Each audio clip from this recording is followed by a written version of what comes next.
Hi and welcome back. Here we are with round 4 of Northern League featuring Legacy at IQ Games Huddersfield. And we have the match in front of us. We have a Bug Leovold list versus Grixis Delver. Yeah, the Grixis Delver list from Lawrence Arnell looks very similar to one of the top 8 lists from the recent Grand Prix in Prague. It's predominantly Grixis spells. There's an Abrupt Decay in the sideboard. There's a Tropical Island to enable casting that, and also to enable the life gain ability from Deathrite Shaman. Aside from that, we're looking at Delver of Secrets, Young Pyromancer, and Gurmag Angler as the threats. And then Kieran Lawless is playing a Bug mid-range control style concoction. So we've got Deathrite and Tarmogoyf, but no Delver.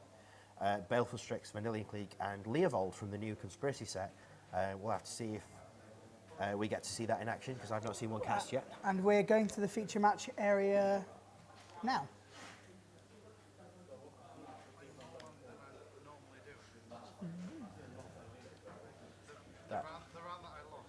It seems like Kieran's going to be mulliganing. And Lawrence won the dice roll, so he will start. So what are we seeing from you played Bug lists before? Yeah. What is primarily its game plan? That it not being a Delver deck, what is the Bug mid-range game plan? So essentially what you're looking at is a mana base in combination with Deathrite Shaman that allows you to unlock spells from different colours, which gives you a nice varied toolbox. You've got Brainstorm and Ponder package for card selection, Daze Force of Will to disrupt your opponent's plan. You've got medium powerful threats in the form of Tarmogoyf. Kieran is trying out Leovold today. I'm really interested to see that card being played because as of yet I've not seen one cast. Potentially very powerful in Legacy. Both of its abilities interfere quite massively with what your opponent might want to be doing. There's also Planeswalkers to round out the top end, to give it some extra threats that help power through in situations where combat damage isn't going to be what wins you the game. Liliana of the Veil, Jester Mind Sculpture in the main. Kieran's also trying out the newer Liliana, The Last Hope from Eldritch Moonshadows over Nissan, one of those two. That's in the sideboard though. So essentially what you're looking at is generating incremental advantage, disrupting your opponent's ability to play the game, putting out a threat and getting in the combat phase. Bug, Grixis, Rug, there's lots of different flavours of these colour combinations that all do sort of similar but different things. Lawrence is known for having played Rug Delver for a long time and is on Grixis today. The main difference between those two builds is the access that you get to Deathrite Shaman. So in this situation here, you see we've had a bit of a wasteland war going on that's left neither player with a land, but Deathrite Shaman means that we're able to keep playing Magic. So here we have a very classic Deathrite off situation. When you have multiple Deathrites on the battlefield, they interact quite strangely, don't they, Alex? Yeah, they all key off exiling cards from a graveyard. It doesn't matter which one of the 3 abilities you want to use. And because those abilities all have a target, you are able to respond to them by activating your own.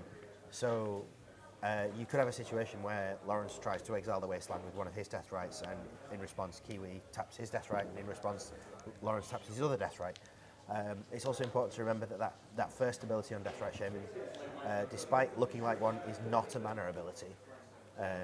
So unlike things like Birds of Paradise and Llanowar Elves, you actually can respond to it. It's a shame that Lawrence bolted that Deathrite. I was going to watch some Deathrites stare at each other, yeah. But it seems like Lawrence has got rid of that problem with a Lightning Bolt. So players that are drawn to either of these decks are generally enjoying getting to play out of multiple colours, getting to play with the colour pie and have access to different effects. What pulls you in the direction of red really is that spell there, Lightning Bolt. Being able to remove things for 1 mana rather than 2 is huge. Kiwi's only real spot removal is, sorry, that's Kieran, is Abrupt Decay. And at 2 mana, that just represents just a slightly larger challenge to cast, especially because it's 2 mana in different colours as well. If you've got Wastelands going on, and it looks like we've got a Maelstrom Pulse in the list as well. Is that functioning as Abrupt Decay number 5? It looks like it is. So that just gives you a little bit of extra reach against things like a Jace the Mind Sculptor, or if you can catch Batterskull when they're tapped out. It is counterable though. So it seems like Lawrence has pulled quite far ahead, that Taxian Probe giving him access to Kieran's hand. Yeah, the flip Delver is a big deal as well. 3 damage a turn is nothing to sniff at. He's also got those Deathrite Shamans ready to start eating away at Kieran's life total. 5 permanents to 2. But I then believe Kieran's a card up in hand, 2 even. That's an abrupt decay there that Lawrence can't interfere with because of the can't be countered close. Excellent cycle from Return to Ravnica. I think virtually all of them are playable. Do you see Maelstrom Pulse coming down, or he's going to wait on it? Here comes down a Sylvan Library that Kieran just drew. Yeah, as tempting as it is to try and get in for the 2-for-1, I think with Lawrence having a mana up, realistically he has to expect some kind of response. Whereas conversely, when he runs out a different card like this one, and Lawrence has seen the Maelstrom Pulse in his hand, if Lawrence does have a counter spell, he perhaps has to consider letting this resolve in order to still be able to counter that Maelstrom Pulse the following turn. Sylvan Library's pretty big. It'll enable Kieran to see at least 3 cards a turn. Yep. And then he can pay life to keep those cards in his hand. Yeah, it's a pseudo brainstorm with an expensive card draw engine tacked onto it. You know, the repeated shuffle effects in Legacy make it even more powerful. You can have a look at a different set of 3 cards the following turn if you want to. If you're on high enough life with a tidy enough board, often the smartest move is just to pay 8 life and clear those cards off the top all in one go. It's also nice to be able to spread it out, take 2 out of 3, shuffle the 3rd one away.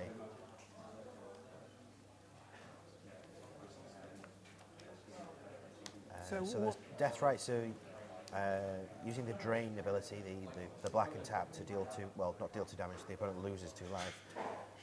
Interestingly, Lawrence has only got Underground Seas in play, so the mana base in the Grixis Delver list is extremely greedy, even for a 3-colour deck like one of these.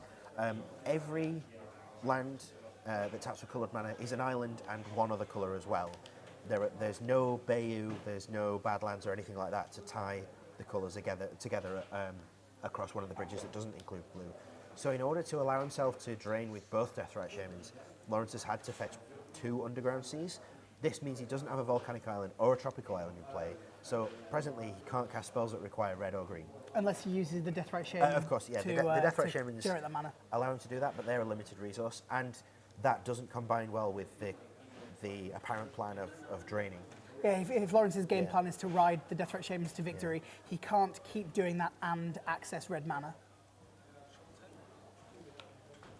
What do you think one of the main strengths to like Grixis Delver or 4-colour Delver is over other variants like Rug Delver? You can go bigger. You just get to go bigger. I mean, Rug wants desperately to keep the game as small as possible because a 1-mana 3/3, whether it's a Flip Delver or a Nimble Mongoose, is generally more powerful than whatever your opponent can do for 1 mana. I mean, a lot of Rug Delver lists don't even play the 4th Tarmogoyf because 2 mana is just too expensive. The bug lists, any list with Deathrite Shaman included, which is also a lot of the Grixis lists, because you've effectively got this extra mana producing permanent, means you can play slightly more expensive spells. So you get access to things like Liliana of the Veil, Abrupt Decay, sometimes Jace the Mind Sculptor if you want to go as big as that. So pushing the game bigger also means you want to go out a little bit longer. Generally speaking, perhaps a bit more interactive. More back and forth. I also think one of the draws to Grixis Delver is the fact that it can go big with Gurmag Angler, but it can also go quite wide with Young Pyromancer. Yeah, Like you've got the best additional of both tokens. worlds there. They can really help out in many situations. An early Young Pyromancer followed up by a lot of cheap spells goes wide, and then if somehow the opponent does clear the board, you're ready to untap and make a very cheap Gurmag Angler because of all the spells that you've just played. Gurmag is possibly responsible for enabling Grixis to join in the 3-colour party. The combinations that were most popular before that were Bug and Rug. They were running off the back of Tarmogoyf as their big beat stick. Topping out the curve with a 2-mana 3/4 or 2-mana 4/5 was about the best that they could hope to do. Once we got Gurmag Angler into the mix, you can move off green because Gurmag Angler functions as black's Tarmogoyf. So Kieran's had a couple of turns with Library in play. That's giving him a lot of opportunities to see the answers that he might need. He still hasn't managed to get the Deathrites off the table though, and the position he's in at the moment means that those are going to be able to drain him out very quickly. There's a Jace. It seems like if Kieran's at 6 life, that might just be the win for Lawrence here. Yeah, if this is Kieran's main phase, then potentially Lawrence drains for 4 now, untaps and drains for another 4. I assume there are enough spells in graveyards. I can see 1 in Kieran's and There's a lightning bolt in one in Lawrence's at least. Yeah, so that's... And there's a daze at the back there, so there's definitely 3 spells in graveyards in total. So Jace has resolved. He's realised. Yeah. So Lawrence takes the first game. One of the things that gets overlooked just a little bit with creatures like Death Threat Shaman, where their damage is coming from a tap ability, it's seen as proper play to activate them as late as possible, so ideally in your opponent's end step, rather than in your own main phase. That's just to give yourself as many options as possible for as long as possible. But that means that although they're dealing 2 damage per turn cycle, there's that one last turn cycle where it's their end step, you untap, and you do it immediately in your own upkeep. So the last activation feels like it's coming out of nowhere. It feels like it's for free. It feels like you've jumped ahead by a turn. And people will have in their mind that they've got 3 turns left, but really they've got 2. So we have on screen right now the sideboards for both decks. What do you like? What don't you like in this matchup? The first thing that jumps out of Lawrence's list is Trinium Nemesis. It's very, very difficult to answer. I'm short of Liliana of the Veil's Edict ability. It's impossible to get off the table. Sorry, there's a Toxic Deluge in the board for Kieran as well. I think that has to come in because of the Young Pyromancer. I also like the new Liliana The Last Hope. It deals with a lot of Lawrence's threats, Death Threat Shaman, Delver of Secrets, and Young Pyromancer. It doesn't kill Death Threat. It's minus one. My mistake. Very odd combination of reductions there. It will kill an unflipped Delver, and that's all it does. Oh, right, okay, sorry, less good. Oh, and it kills a Pyromancer as well. But you're right, definitely Toxic Deluge should come in. Flusterstorm is very good at winning counter wars because you can't trade 1 for 1 with that card. You can't just force back. Like you have to counter each copy individually if you're going to try and win that fight. Potentially Invasive Surgery, probably not. What else do we have? There's a Life from the Loam. That gets very interesting if games go long because both players are running entirely off non-basic lands for their coloured sources. So if you get trapped in a Wasteland War, that's a way of winning it.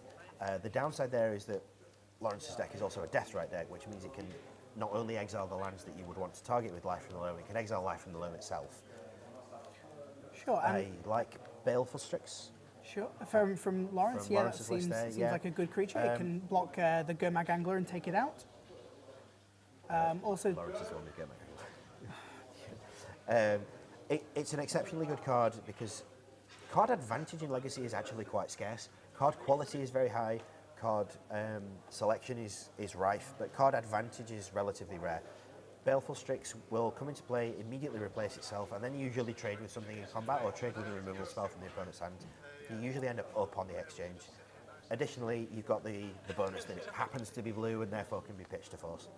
Yeah. Sorry, I meant that Baleful Strix can trade with a Tarmogoyf in combat. Yeah. That's what I meant. It also seems like Lawrence The green Gurmag Angler. The green Gurmag Angler, yeah. It seems like Lawrence would also probably bring in that Sylvan Library, as we saw that Kieran had the advantage with it on the table. Even these decks are incredibly good at trading off against each other 1 for 1, so a card like Sylvan Library is a good way of developing an edge if the game stalls out to some degree. A very interesting part of the sideboard strategy for this match is how many Forces and Dazes to leave in. So obviously both of those are very powerful spells, but Dazing loses you some tempo. You know, it pulls you back a turn on your land drops. It tends to be even worse on the draw because your opponent has more mana than you and could probably pay the one. Force, on the other hand, is card disadvantage when it resolves. So although the card that you're taking away from them is very powerful, you've lost 2 of your own. So the Daze Force mix will be quite important here, and the players will probably change that between games 2 and 3. As frequently as possible, you want to trade at least 1 for 1, if not better. So Force of Will is not really falling into that category at all. On the other hand, there are certain must counter spells, like you really don't want your opponent's Chase the Mind Sculptor to resolve if you can at all avoid it. Lawrence does have Pyroblasts in the board, which perhaps are a better choice than Force. But there again, that means you've got to start leaving mana up rather than playing with your free spells. And the combination of Wastelands and all the cheap spells you can play means that these decks are going to want to spend all of their mana every turn if they can. That's a turn 1 Thoughtseize for Kieran. Seems like it might be resolving. It hardly feels worth Force of Willing even if you can.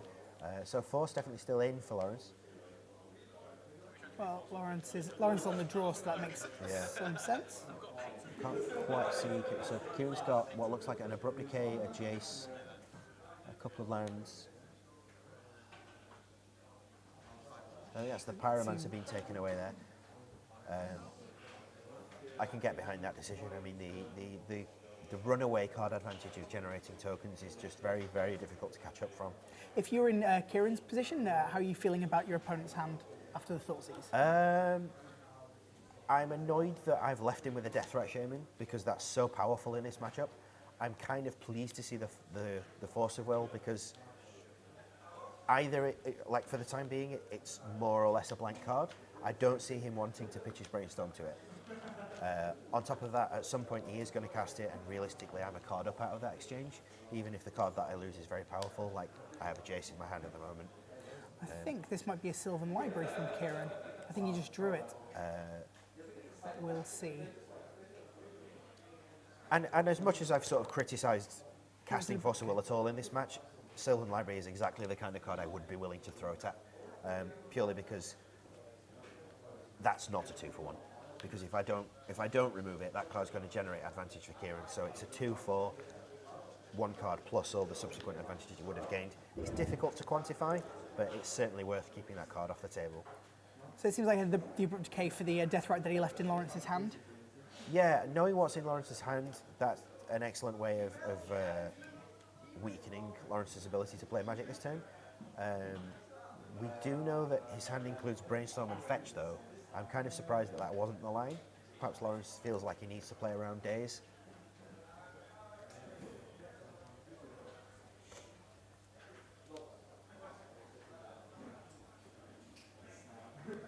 There's a Baleful Strix. And the card draw that comes from that resolving. It's such an excellent card in this match. I mean, both decks are full of answers to the opponent's permanence. It largely falls down to who can make the most cards stick on the table, and cards like Baleful Strix that replace themselves mean that you can keep playing that game very efficiently.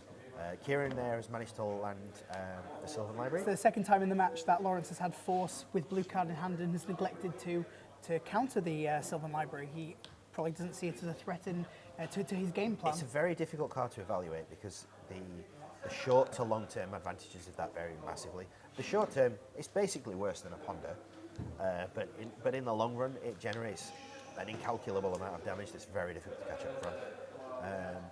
I don't know if True Name was Lawrence's draw for the turn there, but assuming it was, the other thing that factors into his decision is, yes, he can force it. Yes, he can force it, but he has to do so by pitching a Brainstorm, which leaves him with essentially nothing. So it's not only about, is that card inherently worth Force of Willing? Is it inherently worth being a card down for?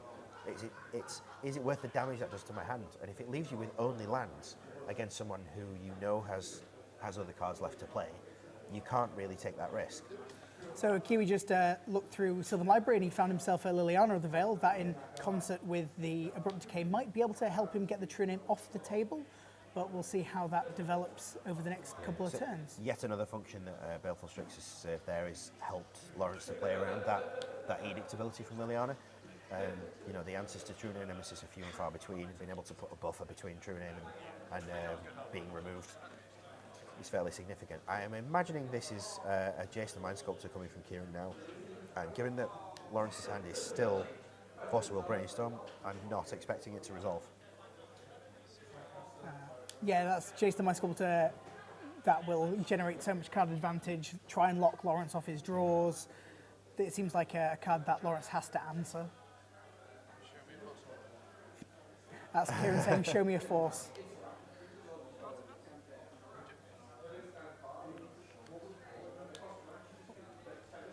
Is Lawrence going to let this resolve?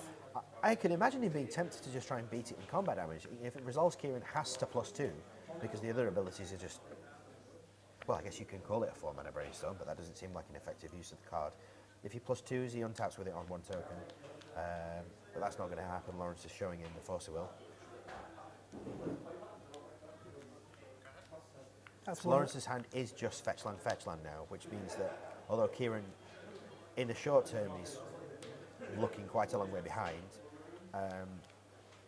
he is untapping with all his colours available, 3 mana available, and a Sylvan Library trigger. If there's a Toxic Deluge to be found, we could be evening up the odds very swiftly. Doesn't seem like he's managed to find a Toxic Deluge in those 3. I see a Pithy Needle and a Thoughtseize. Seems like Kieran's tempted to take 2 here. I'm surprised to see. I need to just taste the land. I'm surprised to see the Pithy Needle, to be completely honest. I'm not really sure what card that's aimed at. I mean, of course, he can name Deathrite Shaman, but he plays that card himself and gets a lot of value out of it himself. I guess he could potentially name Wasteland. We know that Kieran wants to go bigger than Lawrence does, so just turning off Wasteland and making sure that lands stay on the table is possibly an element. That looks like the power may have gone again.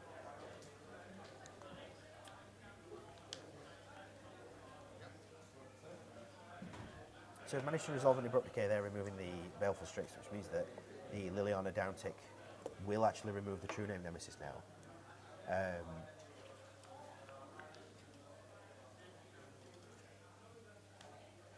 Just having some difficulties with the feed there. We'll be back with you in a moment.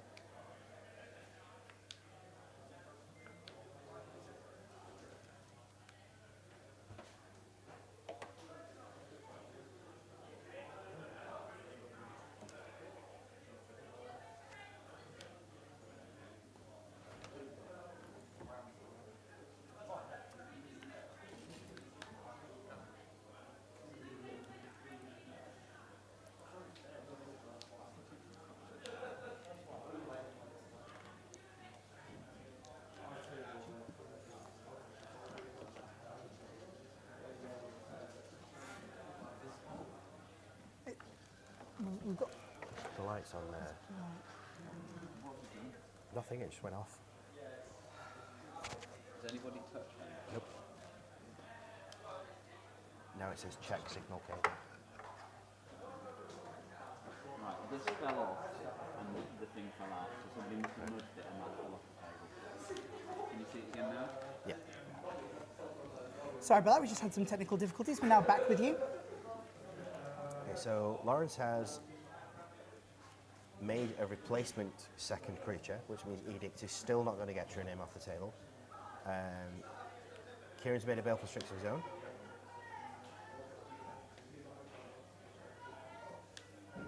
Kieran seems to have amassed quite a few lands.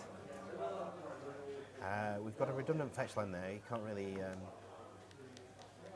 activate that because that puts him within lethal range of the True Name Nemesis swing. Just looking at that Pithy Needle in his hand, and I'm really not sure what it's here for.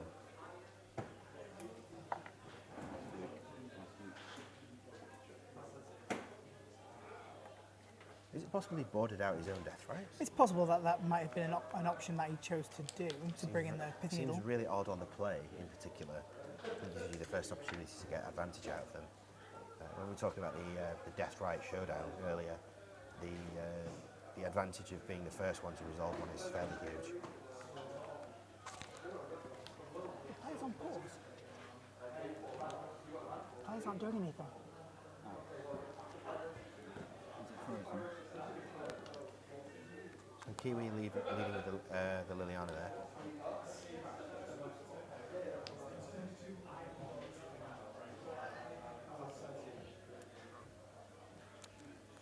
He's ticking it up. +1 on the Liliana, discarding his Pithy Needle.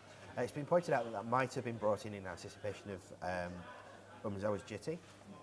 I guess that's possible, although with 4 Abrupt Decays and a Maelstrom Pulse, I'm not sure that's And there entirely comes True necessary. Name Nemesis and Yeah. Lightning Bolt to close up the match. So Lawrence wins 2-0. Do you think those games were particularly indicative of the matchup? I think so. I think Lawrence is just more able to disrupt Kieran than vice versa. He runs lower to the ground. We've got Lightning Bolt is absolutely huge in this match. There's so much advantage to be generated by being the only player with a Deathrite Shaman, and if your removal is cheaper, you can remove theirs earlier before they've had a chance to play with it. As we can see on the stream, Lawrence boarded out his 4 days and 2 Cabal Therapies for a range of cards, Sylvan Library to Abrupt Decay. It's very nice of the players to show us how they boarded. So there's Kieran's Life from the Loam, which we supposed might come in. Sylvan Library from Lawrence, pretty much as expected. Abrupt Decay, uncounterable removal. The True Name Nemesis. The Baleful Strixes, as we saw, are absolutely fantastic. It's a shame we didn't get to see Leovold hit the battlefield. I'm disappointed about that. When I saw the spoiler go up, I immediately decided I wanted to pick a couple up. I love that colour combination. Those abilities are fantastic. There's Kieran pulling them out for us. We're Lawrence having to have a read. quite confident that this is going to see some play in Vintage as well. As we were saying earlier, card selection and card quality and Legacy are very, very high, but card advantage not so much. So when someone does want to play something like a Treasure Cruise or an Ancestral Recall in Vintage, being able to stop them doing that's fairly invaluable. At 3/3 for 3 mana, it seems a little expensive and a little easy to remove. But the thing to remember is as soon as they point a removal spell at it, you get to draw a card. So although you're probably down on mana and probably down on tempo, you are up on card advantage in the exchange. And once again, it's blue, so it pitches to force. He seems fairly serviceable. When I was looking at the spoiler, I was too busy looking at the white cards to really notice him. But now that you bring him up, it seems like he'd be awful for certain decks. There he we go, is. that's Leovold on the screen for you. Yeah, as always, when you're evaluating any card for Legacy or Vintage, simply being blue probably adds 1 point out of 10 right off the bat, just because you can pitch it to force if it's not handy at the turn. Also, in a Deathrite deck, it can come out on turn 2 instead of turn 1. The core requirements look a little bit fiddly, but these 3 core decks really are built to handle Also, them. the range on that ability is insane. It's whenever any permanent you control. So it protects your lands from, in a way, it protects your lands from Wasteland. You'll still get Wastelanded, but you'll draw a card for it. And Your opponent wants to be fairly far ahead to feel comfortable giving you that extra card. It also makes Rishadan Port look like a bit of a joke. Yeah, yes, it does. Whenever I try and tap your lands, you'll draw a card. That seems very bad for the Rishadan Port player. Right, so that's 2-0 for Lawrence with Grixis Delver, with the small splash for Abrupt Decay that we saw towards the end there. Kieran's mid-range deck, just a little bit too high up the curve, a little bit too slow, was taking too long to develop its board. I guess that showcases fairly well why you might choose one of these builds over the other. The Grixis Delver deck seemed to exploit the weakness in how slow the mid-range deck was. Yeah, they seem to exist on a sliding scale. Further down that scale, you've got Rug Delver, which is even lower to the ground. The spells are even cheaper. You can quite happily run on 1 land and 1 creature for the entire game. Kieran's end is very, very much higher up the scale. You're wanting to resolve Jace at 4 mana, a couple of 3 mana creatures like Vandalian Cleek. And then this Grixis deck does sit quite nicely in the middle. Young Pyromancer offers lots of value with all the spells it's casting. Gurmag Angler for the late game when the graveyard's full. I think We didn't get to see that being cast. another big draw, I think, to the Grixis build is the use of Cabal Therapy. It wasn't particularly good in that matchup, but in certain matchups it really shines, and it has this lovely synergy with Young Pyromancer, and the fact that you can cast it and sack a token to flash back. Cabal Therapy, very much a skill testing card in the format, and like Brainstorm, a reason why you'd want to play Legacy. Yeah, I mean, the payoff for playing that card effectively is so high. You do need to get a reasonable read on the situation and try and anticipate what it is your opponent might have. But generating 1/1s out of Young Pyromancer means that the flashback is effectively free, and there's some real advantage gained there, especially if you hit off the first attempt. But you're virtually guaranteed to hit off the second because you've already seen their hand once. Brainstorm can interfere with that, but Cabal Therapy is certainly a very strong card, one that I'm a real fan of playing, especially with the token generators Young Pyromancer or Monstrumento. I'm a big fan of Cabal Therapy myself. I'm still in awe of this mana base, though. This is exactly the combination that was being run in the top 8 at Prague. It's 3 Volcanic Island, 2 Underground Sea, and 1 Tropical Island. All the island plus 1 other type, and none of the 2 non-island type lands. As you said, you can't connect the bridge between the colours in the wedge or the shard. It makes it quite hard to play around Wasteland. I mean, one of the advantages of Kieran's mana base here is Underground Sea and Tropical Island are the most important lands. That's why we've got 3 of those and only 2 of the Bayou. But for your 3rd land, when you crack your fetch, if you find a Bayou, now that you've got 1 of each, you're in a position where wastelanding any of them still leaves you access to all 3 of your colours. So at that stage, it's quite hard to lock Kieran out of colour. Whereas conversely, Lawrence's mana base leaves him quite open to those wasteland plays. If he's got one of each of his lands, you get to pick a colour and take him off it, which perhaps makes Deathrite Shaman a little bit more important for him. And again, that mirrors into the removal suite in either side of the deck, with Lightning Bolt in the Grixis deck being able to kill Deathrite Shaman for 1 mana versus the Bug build relying on Abrupt Decay at 2 mana to kill that. You can see how Lawrence is gaining traction through the Deathrite Shamans.